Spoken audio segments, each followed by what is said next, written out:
नमस्कार शेतकरी मित्रांनो, आता सध्या आमचं ऊस लागण चालू आहे.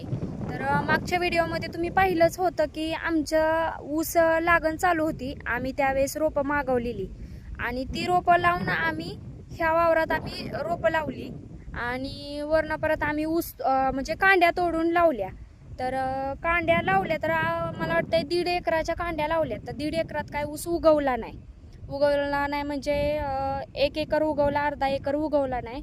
तर आम्ही ही रोपं आज मागवली ती आणि ऊस उगवला नाही का तर पाऊस झाल्यामुळं सगळं पाणी साठलेलं होतं ऊसामध्ये. त्यामुळं कांडे असं मग आता आम्ही हो का तिकडं तुम्हाला दिसतच आहे की ऊस तो अगोदरचा ऊस लावलेला आणि हे आत्ता कांड्या लावलेल्या आहेत.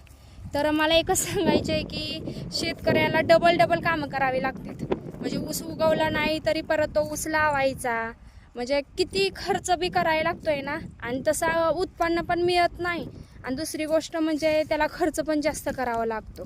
मला एवढं सांगायचं कारण असं झालं की खर्च जास्त आणि उत्पन्न कमी आणि कष्ट बी जास्त होतात शेतामध्ये. हो का, एवढा सगळा इथला ऊस आणि हिकुडचा तर आम्ही लावलाच नाही अजून.